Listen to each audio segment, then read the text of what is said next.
구독, 좋아요 꾹꾹 눌러주세요.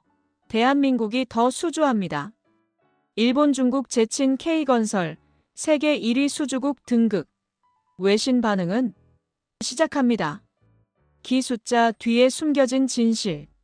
안녕하세요. CNN 아시아 경제부에서 근무하고 있는 루비첸입니다.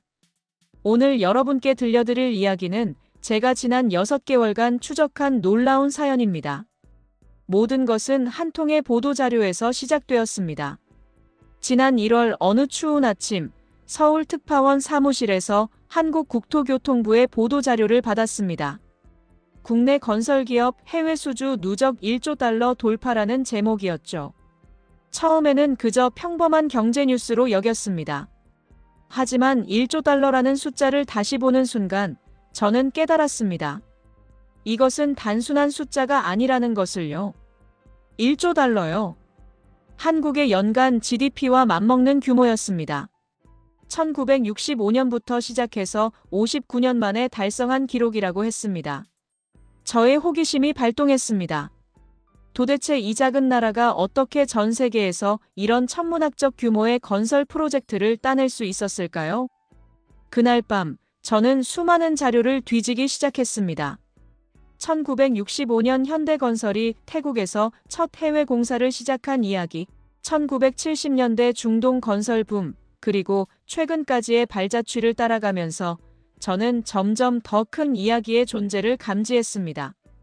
다음 날, 저는 한국 최대 건설회사 중 하나인 대한건설의 해외사업 본부장 김준호 상무를 만나기로 했습니다. 강남의 한 고층 빌딩에서 그를 처음 만났을 때 그의 햇볕에 그을린 얼굴과 거친 손이 인상적이었습니다. 사무실에 앉아 있지만 여전히 현장의 냄새가 나는 사람이었죠. 루비 기자님, 1조 달러라는 숫자가 놀라우신가요? 김 상무가 쓴 웃음을 지으며 말했습니다. 사실 저희에게는 그 숫자보다 더 중요한 것들이 있어요. 그 숫자 하나하나에 담긴 이야기들 말입니다. 김 상무는 벽에 걸린 세계 지도를 가리켰습니다.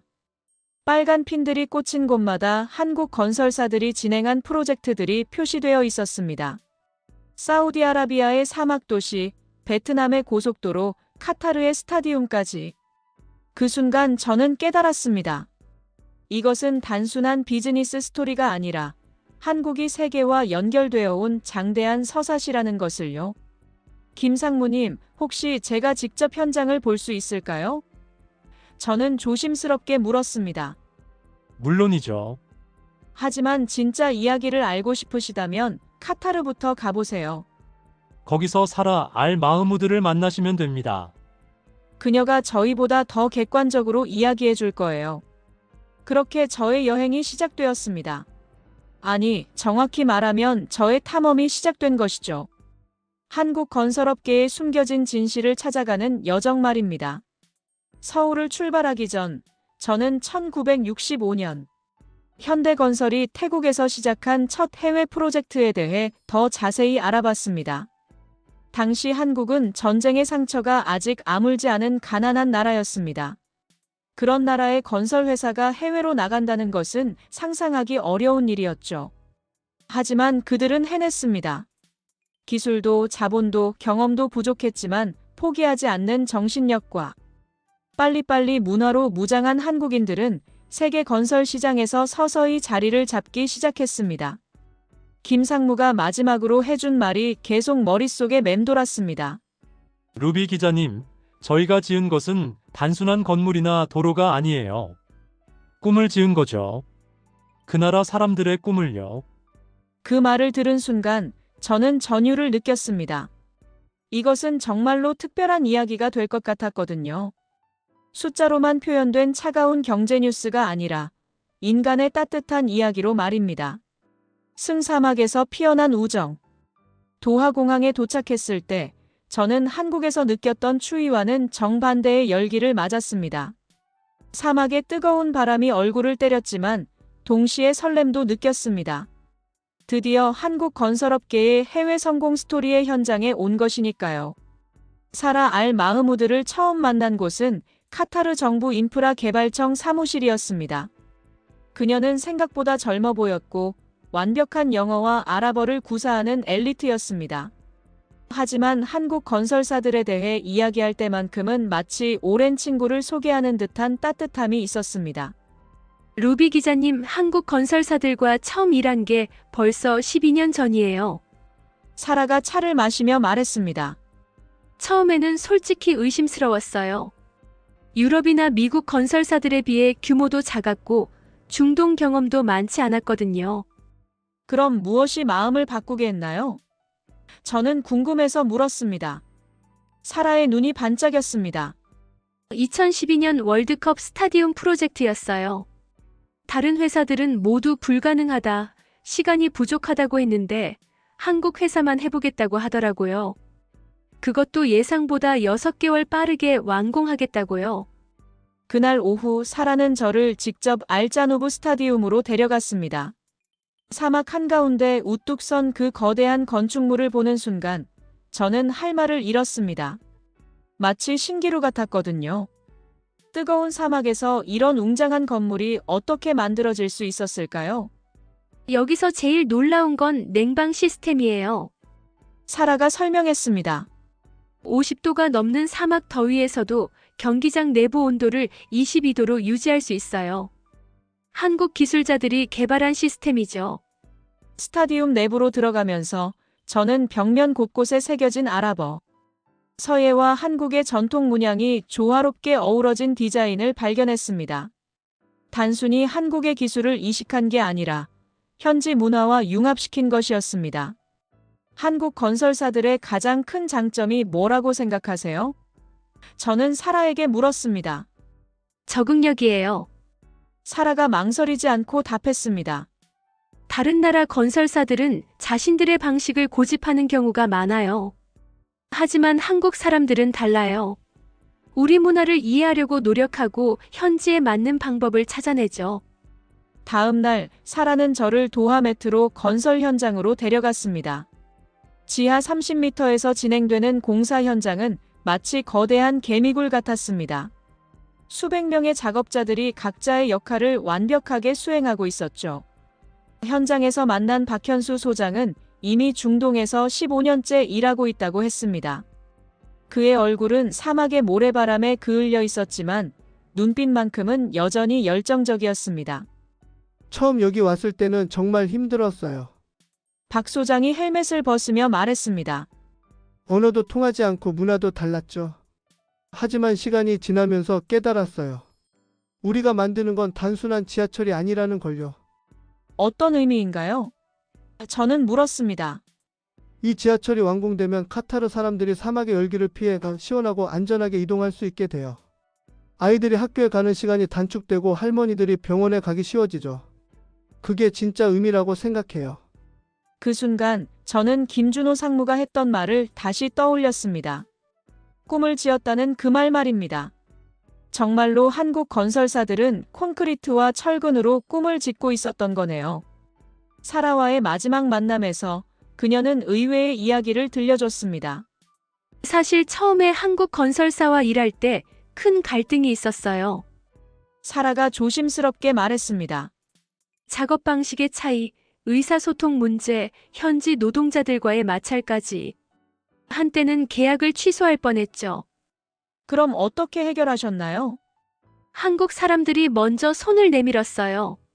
아랍어를 배우기 시작했고 라마단 기간에는 금식을 함께 했어요. 심지어 우리 전통 춤까지 배웠죠. 사라가 웃으며 말했습니다. 그때 깨달았어요. 이 사람들은 단순히 돈을 벌러 온 게 아니라 정말로 우리와 함께하고 싶어 한다는 걸요. 카타르에서의 마지막 밤, 저는 호텔방에서 창밖을 내다봤습니다. 네온사인으로 빛나는 도하의 스카이라인이 한 폭의 그림 같았습니다. 그 건물들 중 상당수가 한국 건설사들의 손으로 만들어진 것들이었죠. 하지만 저는 아직 궁금한 게 많았습니다. 한국 건설업계가 이런 성공을 거둘 수 있었던 진짜 비결은 무엇일까요? 그리고 앞으로 어떤 도전들이 기다리고 있을까요? 런던으로 향하는 비행기에서 저는 다음 인터뷰인 마이클 로빈슨에 대해 생각했습니다. 세계은행에서 30년간 인프라 투자를 담당했던 그라면 좀 더 객관적이고 거시적인 시각에서 한국 건설업계를 분석해 줄 수 있을 것 같았습니다. 전 글로벌 경쟁의 그림자. 런던 히드로 공항에 도착했을 때 영국 특유의 흐린 날씨가 저를 맞았습니다. 카타르의 뜨거운 햇살과는 정반대였죠. 마이클 로빈슨과의 만남은 템스강이 내려다 보이는 카페에서 이루어졌습니다. 로빈슨은 60대 초반의 신사였습니다. 30년간 세계은행에서 아시아, 중동, 아프리카의 인프라 프로젝트를 총괄했던 그는 한국 건설업계에 대해 남다른 견해를 가지고 있었습니다. 루비 기자님, 한국 건설업계의 성공은 우연이 아니에요.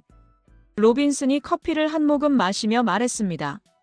1970년대 중동 진출부터 체계적으로 분석해봤는데 그들만의 독특한 경쟁력이 있더라고요. 어떤 경쟁력인가요? 첫째는 속도입니다. 한국인들이 빨리빨리라고 하죠. 그게 단순한 성격이 아니라 경쟁력이에요. 같은 프로젝트를 다른 나라보다 30% 빠르게 완성하는 능력. 둘째는 적응력. 어떤 환경에서든 현지화하는 능력이 뛰어나요. 로빈슨은 태블릿을 꺼내 여러 그래프를 보여줬습니다. 지난 50년간 글로벌 건설 시장에서 각국의 점유율 변화를 나타낸 자료였습니다. 1970년에는 한국이 거의 보이지 않아요. 하지만 2000년대부터 급격히 성장하기 시작해서 현재는 중국 다음으로 해외 건설 수주량이 많은 나라가 됐습니다. 하지만 로빈슨의 표정이 갑자기 심각해졌습니다. 그런데 최근 몇 년 사이에 변화가 생겼어요.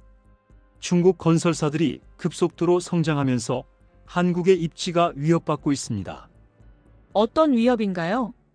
중국은 1대1로 정책으로 국가 차원에서 건설업계를 지원해요. 가격 경쟁력도 무시무시하죠. 게다가 최근에는 환경 문제도 중요해졌어요.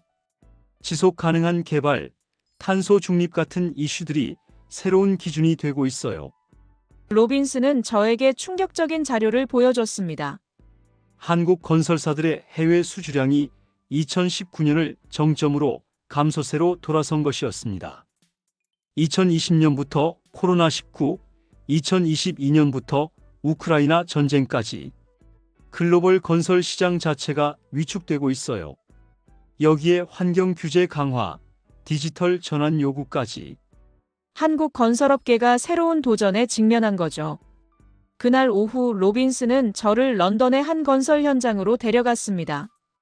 한국 건설사가 진행하는 친환경 오피스 빌딩 건설 현장이었습니다.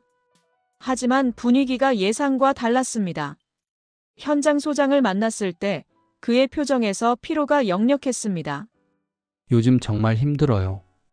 익명을 요구한 소장이 한숨을 쉬며 말했습니다.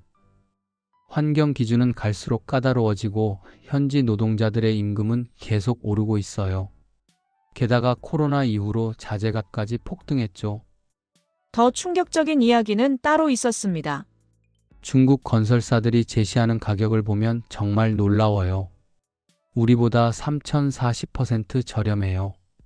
어떻게 그런 가격이 가능한지 모르겠어요. 런던에서의 마지막 밤, 저는 호텔방에서 지금까지 수집한 자료들을 정리했습니다. 카타르에서 본 성공 스토리와 런던에서 마주한 현실적 도전 사이에서 저는 혼란스러웠습니다. 한국 건설업계의 1조 달러 달성은 정말로 축하할 일일까요? 아니면 이미 지나간 영광을 되돌아보는 것일까요? 그때 제 스마트폰이 울렸습니다. 김준호 상무로부터의 메시지였습니다. 루비 기자님, 인도네시아 자카르타로 오세요. 저희가 진행하는 새로운 프로젝트가 있어요. 아마 놀라실 거예요. 메시지와 함께 보내온 사진을 보는 순간 저는 눈을 의심했습니다. 거대한 인공섬 위에 건설되고 있는 미래형 도시의 모습이었습니다. 마치 SF 영화에서나 볼 법한 광경이었죠. 자카르타행 티켓을 예약하면서 저는 예감이 들었습니다. 이번 여행에서 제가 찾던 진짜 답을 얻을 수 있을 것 같다는 예감 말입니다. 런던을 떠나기 전 로빈슨이 마지막으로 해준 말이 계속 머릿속에 맴돌았습니다.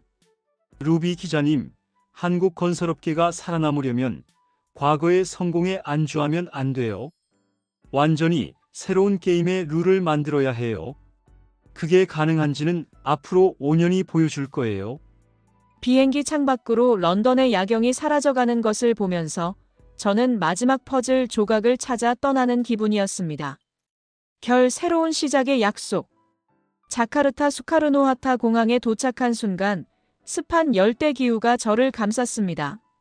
하지만 이번에는 다른 느낌이었습니다. 마치 뭔가 특별한 일이 일어날 것 같은 기대감이 들었거든요. 김준호 상무가 직접 공항에 마중 나왔습니다. 6개월 전 서울에서 만났을 때보다 더 활기차 보였습니다. 루비 기자님, 드디어 오셨네요.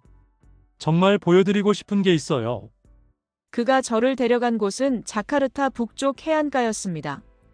바다 위에 거대한 인공섬이 건설되고 있었는데 그 규모에 저는 할 말을 잃었습니다. 싱가포르만 한 크기의 섬이 바다 위에 만들어지고 있었던 거예요. 이게 바로 누산타라 신도시 프로젝트예요. 김 상무가 자랑스럽게 설명했습니다. 인도네시아의 새로운 수도가 될 도시죠. 저희 대한건설이 주도하는 프로젝트입니다. 하지만 이것이 단순한 건설 프로젝트가 아니라는 것을 곧 알게 되었습니다. 현장 사무실에서 만난 기술진들은 모두 젊었고 컴퓨터 화면에는 복잡한 시뮬레이션 프로그램들이 돌아가고 있었습니다. 저희는 이번 프로젝트에서 완전히 새로운 방식을 시도하고 있어요. 김 상무가 말했습니다. AI를 활용한 스마트 건설, 친환경 자재 100% 사용, 그리고 현지 주민들과의 상생 프로그램까지.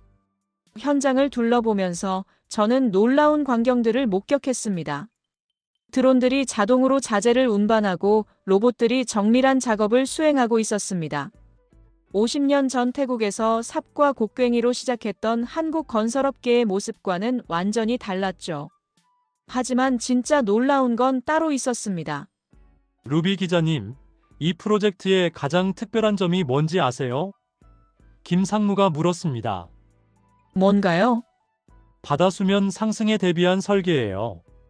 지구온난화로 해수면이 올라가도 이 도시는 안전해요. 인도네시아 정부가 저희를 선택한 이유도 바로 그거였죠. 그 순간 저는 깨달았습니다. 한국 건설업계가 과거의 성공에 안주하지 않고 미래의 도전에 대비하고 있다는 것을요. 다음 날, 저는 현지 주민들을 만날 기회가 있었습니다. 어촌마을에서 평생을 살아온 수바르토 할아버지는 처음에는 건설 프로젝트를 반대했다고 했습니다. 처음에는 정말 화가 났어요. 우리가 제대로 살던 바다에 인공섬을 만든다니요. 할아버지가 말했습니다. 하지만 한국 사람들이 달랐어요. 어떻게 다르셨나요? 우리 마을에 와서 함께 살기 시작했어요. 우리 언어를 배우고 우리 음식을 먹고 우리 아이들을 가르쳐줬죠. 그리고 약속을 지켰어요. 할아버지가 가리킨 곳에는 새로 지어진 학교와 병원이 있었습니다. 한국 건설사가 건설한 것들이었죠. 이제는 제 손자가 한국어를 배우고 있어요. 나중에 크면 이 프로젝트에서 일하고 싶다고 하더군요. 할아버지가 웃으며 말했습니다. 자카르타에서의 마지막 밤, 김준호 상무와 저는 바닷가에 앉아 이야기를 나눴습니다. 멀리 인공섬의 건설 현장에서 나오는 불빛들이 반짝이고 있었습니다. 김 상무님, 솔직히 물어볼게요. 한국 건설업계의 미래가 어떻게 될 것 같으세요? 저는 물었습니다. 김 상무는 잠시 바다를 바라보더니 답했습니다. 어려울 거예요. 중국의 추격도 거세고 환경 규제도 까다로워지고 있죠. 하지만 저는 낙관적이에요. 왜요? 1965년 태국에서 시작할 때도 모든 게 불확실했어요. 기술도 경험도 자본도 부족했죠. 하지만 우리에게는 다른 게 있었어요. 뭐가요? 포기하지 않는 마음이요. 그리고 더 나은 세상을 만들고 싶다는 꿈 말입니다. 그 순간 저는 이 모든 여행의 의미를 깨달았습니다. 일본, 중국 제친 K건설, 세계 1위 수주국 등극. 외신 반응은? 시청해주셔서 감사합니다.